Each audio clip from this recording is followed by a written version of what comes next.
Bienvenidos a un nuevo episodio de Gente Corriente, un podcast en el que hablaremos de historia romana, libros, psicología y mucho más. Soy Ingrid Ferrer, locutora, y estoy con mi amigo Ángel Redondo, psicólogo y amante de los libros, de la historia, para hablar y adentrarnos en la vida de uno de los hombres más influyentes. Un general brillante, un político astuto y un dictador asesinado por sus propios colegas. Seguro que ya sabéis a quién nos estamos refiriendo. Hola Ingrid y hola a todos los oyentes, soy Ángel Redondo y hoy, como bien has dicho y seguro han adivinado nuestros oyentes, voy a hablaros de Julio César, de quién fue realmente y de dónde y cómo comienza su historia.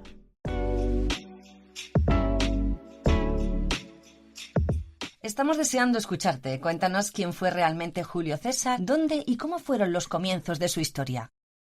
Cayo Julio César. Cayo, el nombre de pila, significaba alegría o regocijo. Julio era el nomen de la familia, la gens Julia. César era una rama dentro de la familia Julia, para distinguir a las distintas personas que tenían este nomen. El cognomen proviene de la palabra latina caeseries, o pelo abundante, aunque César carecía de pelo. Cayo Julio César nació en Roma, en el barrio popular de la Suburra, en el año 100 a.C., en el mes de Quintilis, bajo el seno de una familia patricia con gran nombre, pero venida a menos en términos económicos. No tanto de linaje, ya que decían proceder de la mismísima diosa Venus. Desde joven entendió que para sobrevivir y para escalar en Roma necesitaba tres cosas: aliados, carisma y ambición. Muy interesante, Ángel. ¿Eso de Quintilis, qué me será? ¿Y es cierto que el término cesárea viene de César por haber nacido de esa manera? Aquí hay muchas confusiones. Quintilis es una palabra latina que significa quinto. Esto es el quinto mes del año en el antiguo calendario romano de tan solo 10 meses, que más tarde César cambiaría por el actual calendario de 12 meses, para cuadrar discrepancias astronómicas. Después de su muerte, su amigo Marco Antonio, amigo y lugarteniente de César, sobre todo en la campaña de la Guerra de las Galias, con aprobación del Senado, cambiaría el mes de Quintilis por Julio, en honor a Julio César. Asimismo, el término cesárea se atribuyó a César, pero no porque naciera de cesárea, ya que su madre, Aurelia Cota, murió mucho después del nacimiento de Julio César. No fue por eso, sino porque bajo su mandato, el derecho romano decretaba que todas las madres muertas o moribundas, en un intento de salvar al bebé, debían de ser abiertas, ya que Roma necesitaba desesperadamente aumentar su población por todos los medios posibles. ¡Qué fascinante! Arrancar con el origen de Julio César. Cuéntanos, ¿cómo era el mundo en el que creció? ¿Quién mandaba cuando nació? No tenía nada que ver con la Roma que vemos en las películas romanas. No. Era una república en crisis. Era como un final agonizante dentro de la república, del sistema político de entonces. Había corrupción, había guerras civiles y mucha desigualdad. Eso sí, la ciudad de Roma gobernaba en todo el Mediterráneo, pero el poder estaba repartido entre unas pocas familias aristócratas. Al nacer Julio César no había un jefe único, como más tarde con la aparición de los emperadores. La república no funcionaba así, funcionaba con 2 cónsules elegidos cada año. En el año de su nacimiento, los cónsules fueron Lucio Valerio Flaco y, sorpresa, su tío político Cayo Mario, que estaba casada con la tía de César, la hermana del padre de César. Julia. Sí. Qué interesante. Eso de Mario, el tío de César, fue cónsul cuando él nació. Sí. Parece que César creció en un momento clave para Roma, pero ¿cómo evolucionó la carrera de Mario y cómo le afectó a César? Hemos oído que hubo dictadores y hasta una guerra civil. ¿Qué pasó? Bueno, la verdad es que fue un lío tremendo. Cayo Mario fue 7 veces cónsul. Era el tío político de César y era un héroe muy popular para Roma. ¿Por qué? Bueno, porque finalizó la guerra cimbria, que había empezado en el año 113 hasta el año 101 a.C. Duró 12 años en que los romanos temían por sus vidas, ya que un montón de germanos procedentes de Jutlandia, actual Dinamarca, y el norte de Alemania, buscaban nuevas tierras para refugiarse, ya que donde vivían estaba plagada de inundaciones y llanuras poco fértiles. Por lo tanto, buscaban una tierra mejor. Entonces, bueno, tras unas batallas donde al principio el bando romano empezó perdiendo, como por ejemplo con la batalla de Arausio en el 105 a.C., donde según fuentes como Livio y Plutarco estiman que entre 80 y 120.000 romanos murieron. Luego después Mario contraatacó, ya que le hicieron cónsul, tenía el mando de todas las legiones romanas, bueno, o de casi todas. Casi todas. Sí, entonces, bueno, al final acabó ganando en las batallas decisivas de Aquae en el año 102 a.C. y en la batalla decisiva de Vercellae en el 101 a.C. Murieron entre 120.000 y 100.000 germánicos. Madre mía. Mario tuvo un problema, su enfrentamiento con Sila, un general de la élite. En la década de los años 80 a.C. pelearon por el poder y desataron una gran guerra civil. Hubo de todo, grandes batallas y matanzas.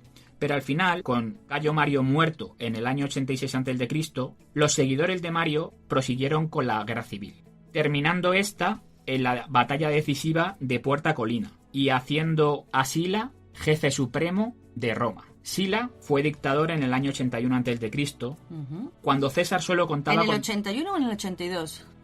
En el 81. En el 81, Digamos que en el ¿no? 82 terminó la guerra civil. Sila, en el 81 a.C., ya con los partidarios de Mario derrotados, se proclamó dictador absoluto. Asimismo, César, que contaba solo con 18 años, lo vivió muy de cerca, ya que su familia apoyaba al bando de Mario. Como es lógico, era su tío. Sila, asimismo, lo persiguió, y César obviamente tuvo que huir y esconderse para no morir. Ese peligro le enseñó que en Roma o sobrevivías siendo valiente y astuto o morías. César huyendo de Sila suena a película, ¿eh? ¿Cómo logró salir de ese lío y qué pasó con Sila después? Cuéntanos. Pues la verdad es que fue muy intenso. Alrededor del 81 a.C., César ya contaba con unos 19 años. Estaba escondido porque Sila lo quería muerto, entre otras cosas, por no dejar a su esposa Cornelia, que era hija de Cina, un gran amigo y lugarteniente de Mario, que prosiguió las guerras civiles contra Sila después de la muerte de este. Su madre, Aurelia, y amigos influyentes como las Vestales convencieron a Sila para que lo perdonara. Las fuentes dicen que Sila estaba enamorado de su madre, Aurelia Cota. Por eso digamos que tuvo un poco más de magnicidad al perdonar a cedió un César. Poquito, ¿no? Sí, entonces, bueno, una vez que Sila perdonó a César, luego hablaba con César y al final no le caía mal del todo, digamos. Yo creo que se hicieron un poco amigos. Eran los dos personalidades algo narcisistas y creo que casaron bien. También tengo que decir que Sila abdica como dictador en el 79 a.C. y muere un año después, ya retirado en una villa suya a las afueras de Roma. Julio César no participó entonces en ninguna batalla, porque he oído algo sobre una batalla en Mitilene y un tal Nicomedes. ¿Qué pasó ahí? Bueno, pues hacia el 80 a.C., cuando contaba con 20 años, se unió al ejército en Asia Menor. Yo creo que un poco para huir del mal ambiente que había en Roma con Sila. Primero le encargaron la misión Marco Minucio Termo, que era el gobernador de Asia en esa época, de ir a Bitinia, que era un reino en la actual Turquía, para negociar con el rey Nicomedes IV para que prestara a Roma una flota de guerra para asediar Mitilene, la ciudad rebelde en la actual isla de Lesbos, en la actual Grecia. Dado que tuvo éxito en su misión, empezaron a surgir muchos rumores, ya que al rey Nicomedes le gustaban los chicos jovencitos. Pero bueno, la verdad es que todavía no se sabe qué pasó. Le da un poco igual esos rumores, yo creo. Entonces, bueno, más tarde en la batalla de Mitilene ayudó a ganar la batalla, ya que fue ayudante del gobernador de Asia Menor, la actual Turquía, el actual oeste de Turquía, gobernado en ese momento por Roma. César tuvo un papel fundamental en ayudar a ganar la ciudad de Mitilene. Salvó numerosas vidas dentro de las tropas romanas y se ganó a sí mismo la corona cívica, que fue un gran honor en esa época y yo creo que fue lo que le dio pie a incorporarse poco a poco al Senado. ¿La corona cívica qué era? La corona cívica era un honor como una condecoración por su valor dentro del campo de batalla. Entonces César ahí ya era toda una figura, se le consideraba una figura, ¿no? Alguien. Pero luego viene una historia increíble. ¿De verdad los secuestraron unos piratas? Cuéntanos eso, por favor, si lo sabes.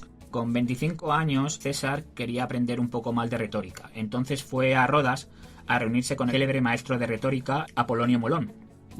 Navegaba por el Egeo tranquilamente y, claro, en esa época el Mediterráneo estaba infestado de piratas, que al final le secuestraron a él y a su tripulación. Pidieron un rescate de 20 talentos, lo que actualmente equivale a unos 500.000 euros en esa época. Sí, Madre entonces... mía. ¿Cómo calculas eso? Sí.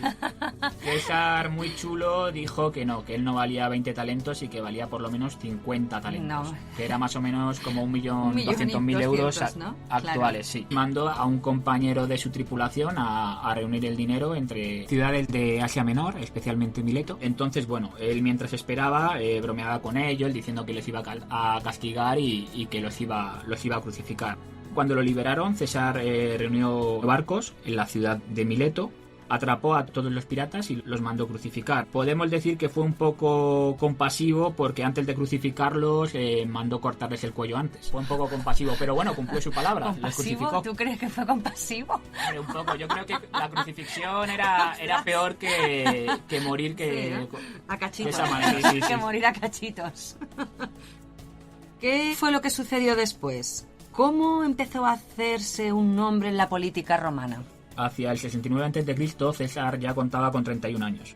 Dio un gran salto en la política romana al representar el cargo de cuestor, un cargo público que manejaba finanzas. Uh-huh. Esta vez fue en Hispania. Como cuestor, o sea, era como un economista o algo así. Sí, bueno, el que manejaba las finanzas en la Hispania Ulterior, una provincia romana. Uh-huh. ¿Qué pasa? Que este cargo le hizo entrar automáticamente al Senado. Fue enviado a Hispania, como hemos dicho, y la verdad es que impresionó a todos con su energía y su discurso, ¿no? Era un buen orador. Sí, también en esa época perdió a su esposa, Cornelia, su primera esposa. Uh-huh. Luego se casó con Pompeya a la edad de 33 años, que era nieta del mismísimo Sila. Al final César siempre quería conectarse con gente importante. A los 39 años se divorció y con 41 años se casó con Calpurnia, hija del senador Pisón, muy importante en esa época, que le hizo labrar amistades importantes dentro del Senado. Asimismo empezó la época como Pompeyo Magno y Craso, poniendo las bases para mandar en Roma. Entonces ya César era toda una figura en Roma, pero luego hace un pacto que cambia todo. ¿Qué fue eso del primer triunvirato? La verdad es que eso fue una maravilla. En el año 60 a.C., César, que ya contaba con unos 40 años, quería ser cónsul, como hemos dicho, el máximo representante de la República en esa época.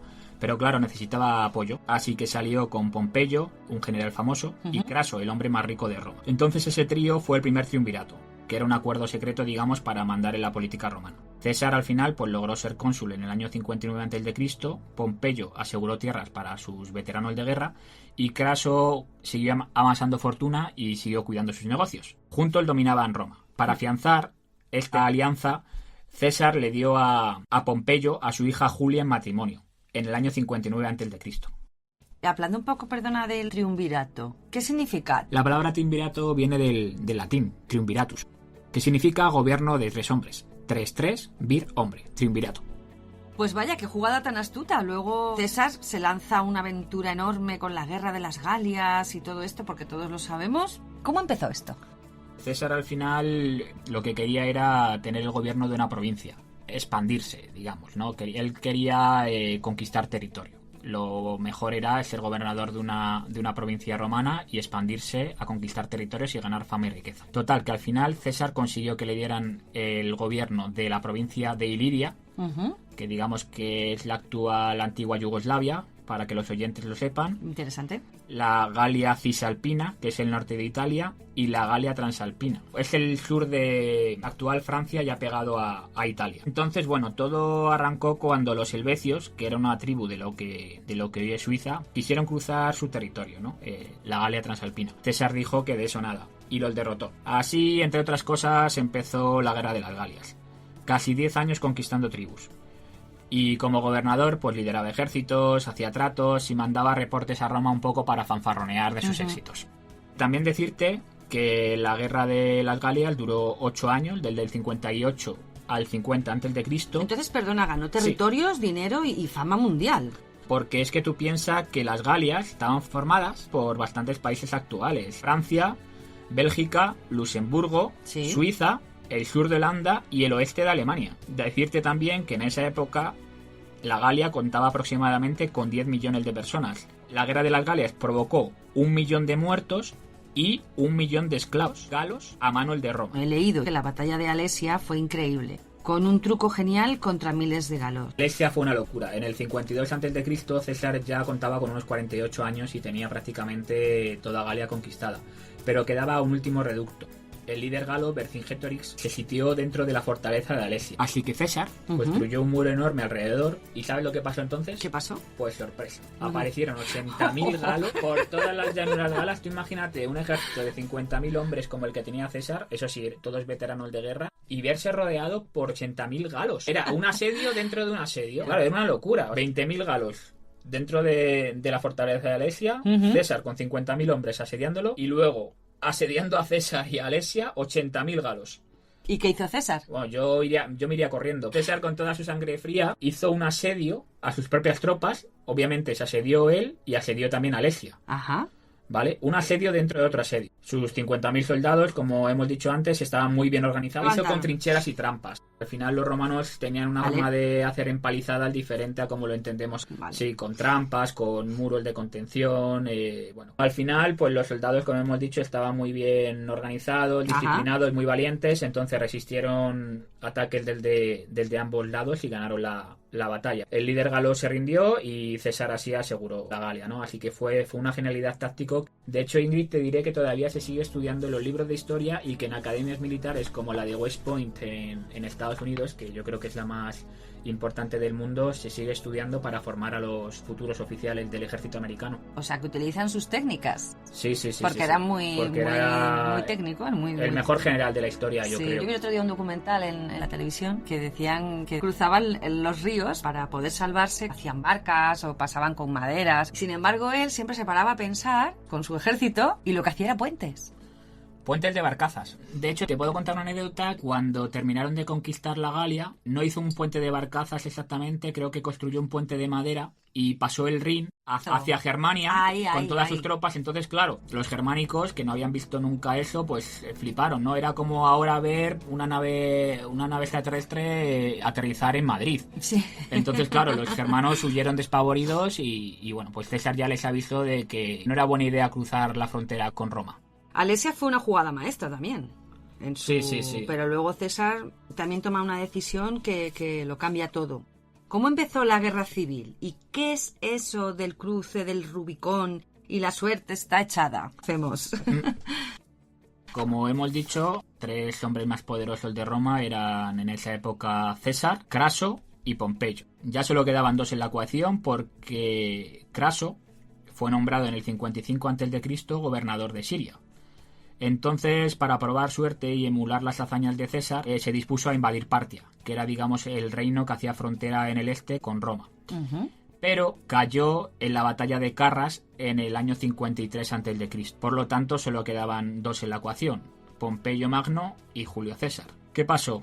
En el año 49 a.C., César ya contaba con 51 años. Estaba en la cima de su poder tras conquistar toda la Galia. El senado estaba liderado por Pompeyo, que era amigo pero también rival. Al final César era del bando de los populares como Mario y Pompeyo era del bando de los optimates, yendo en la línea de... Que Pompeyo le ordenó a César que dejara el ejército, su ejército, y no quiso. Sí, porque... César al final se supone que la frontera con el Estado romano, Italia, hacía límite en el río Rubicón, que todavía hoy los historiadores no se ponen de acuerdo de dónde está y dónde estaba, ¿no? Entonces probablemente fuera un pequeño riachuelo en el norte de Italia. Ningún ejército podía pasar la frontera con Roma, no podía entrar en Roma, en Italia. Claro, ¿qué va a hacer César? Si vuelve a Roma sin un ejército, lo iban a capturar y seguramente lo iban a matar. Entonces al final era un desafío directo, o ganaba o lo perdía todo. Así que, diciendo la famosa frase alea y acta est, la suerte está echada. Cruzó el Rubicón con sus tropas y desató la guerra civil contra Pompeyo y los optimates. ¿Cómo terminó esa guerra civil? Como César cruzó el Rubicón, Pompeyo y los optimates se exiliaron de Roma. ¿Qué pasa? Que César persiguió a Pompeyo por todo el Mediterráneo. Al final, en el 48 a.C., lo derrotó en la batalla de Farsalia, en la actual Grecia. Con Pompeyo tenía más tropas, César contaba con los veteranos de las Galias y, bueno, pues al final hay que contar que César fue el mejor general de la historia y tenía mejor táctica que Pompeyo. Pompeyo se exilió y huyó a Egipto, buscando refugio, pero ahí lo traicionaron. ¿Por qué? Pues porque los consejeros del joven faraón, Ptolomeo XIII, lo asesinaron. Con Pompeyo muerto, pues la guerra civil casi terminó y César quedó como amo absoluto de Roma. Ahora que tenía todo el poder, ¿cómo fue ser dictador de Roma? En el 46 a.C., César ya contaba con 54 años. Se nombró dictador, pero no como los de antes, que duraban solo unos meses. Él lo fue por año, casi como un rey sin corona. Reformó el calendario, pasó a llamarse calendario juliano, dio tierras a sus veteranos de guerra, mejoró los tribunales, evitando así la corrupción, y amplió el Senado. Pero su poder absoluto molestó a muchos nobles, que temían que quisiera ser rey de verdad. Detestaban la monarquía porque ellos tenían el sistema político republicano y como lo habían pasado tan mal unos siglos atrás con la monarquía, recordemos que Roma empezó como una monarquía, odiaban todo el sistema monárquico. Por lo tanto, al creer que César había amasado tanto poder, podía hacerse rey. César gobernaba como jefe total y eso obviamente sembró numerosos enemigos dentro del Senado. Qué cambios tan grandes. También llega una reina famosa que fue Cleopatra. ¿Cómo entró ella en la vida de César? En el 48 a.C. César llegó a Egipto tras vencer a Pompeyo y ahí conoció a Cleopatra, de tan solo 21 años. Muy inteligente, se dice que Cleopatra dominaba 9 idiomas, entre ellos el egipcio, el latín y el griego. Aunque era la reina de Egipto, en ese momento no, pero lo sería, no era de descendencia egipcia, sino era de descendencia griega. Digamos que era princesa, pero no era todavía reina. Porque todavía no reinaba. Claro, porque estaba en una guerra civil contra su hermano Ptolomeo XIII. Era descendiente de Ptolomeo, un general de Alejandro Magno. Descendía directamente de los generales de Alejandro Magno. No dejó un sucesor claro, porque a su muerte, con 32 años en la ciudad de Babilonia, le preguntaron, justo antes de morir, quién iba a heredar su imperio. Entonces él dijo una palabra griega que fue toi kratistoi, que significa el más fuerte o mejor. Como todos los generales se creyeron el mejor y el más fuerte, pues hubo una guerra entre los generales. Ptolomeo, uno de los generales, se quedó con Egipto y ahí empezó la dinastía tolemaica de la que Cleopatra era descendiente.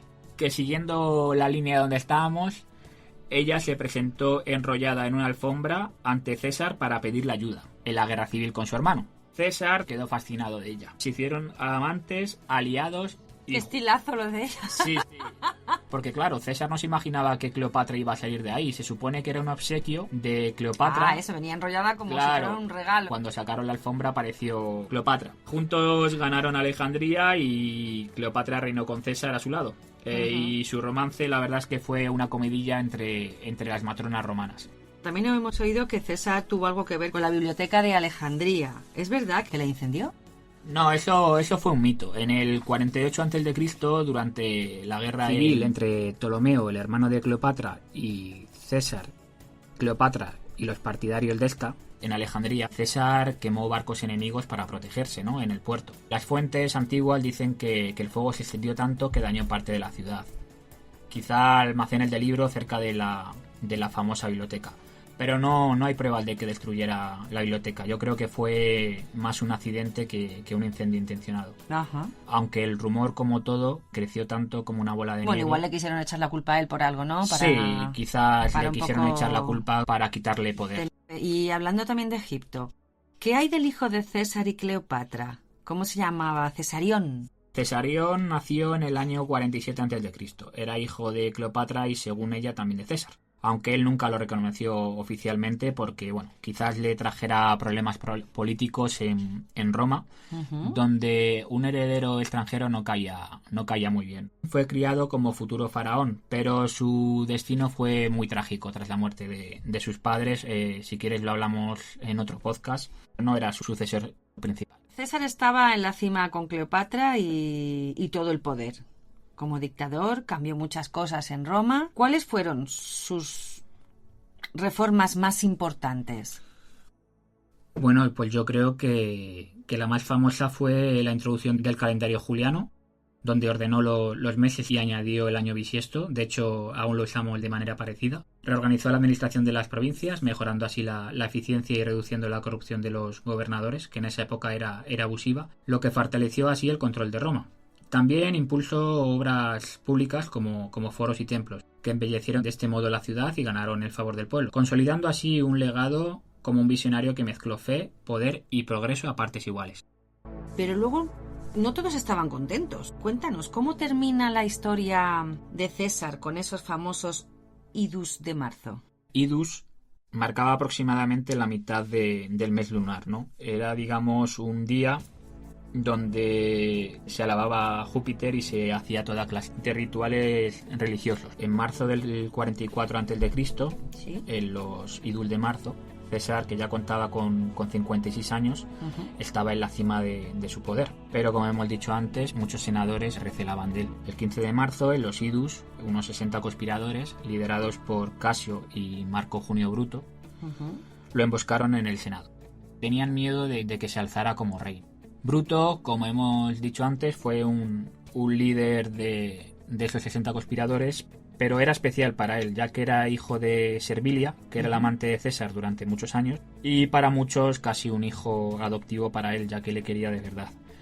Cuando César lo vio apuñalándolo, dicen que dijo «Et tu, Brute», que significa «tú también, Bruto». De hecho, Ingrid, hay una anécdota muy, muy curiosa que dice que Espurina, un adivino de la época, le advirtió a César diciéndole que cuidado con los idus. Entonces César, tan altivo como siempre, le dijo «Los idus ya han llegado y yo sigo vivo». Y Espurina le dijo «Sí, César, han llegado, pero no han terminado». Horas más tarde, yacía muerto. Recibió 23 puñaladas al pie de la estatua de Pompeyo, su enemigo. Yo creo que eso, de la vida. Paradojas de la vida. Sí. Y su asesinato desató el caos y marcó el fin. Vaya final tan impactante. Pero más allá de su muerte, Julio César sigue siendo una leyenda. ¿Por qué lo recordamos como un hombre tan extraordinario? ¿Qué hizo para cambiar el mundo? Fue titán. Yo creo que fue el personaje histórico más importante de Occidente. No solo conquistó la Galia y venció en las guerras civiles, sino que transformó Roma y por tanto el mundo occidental para siempre. Como dictador dio al mundo el calendario juliano, como hemos dicho antes, organizó los tribunales, repartió tierras y abrió el Senado a nuevas voces. Fue un orador brillante, capaz de convencer a multitudes. Fue un abogado astuto que ganó casos con una inteligencia sublime. Se dice que dominaba varias lenguas, entre ellos el latín, el griego y quizás algunas galias, por todos los años que estuvo en la Galia. Sí. Dicen que fue un amigo leal, fue un amante apasionado y un enemigo muy temido. Yo creo que César rompió las reglas de una república moribunda que pedía a voces un cambio político en Roma.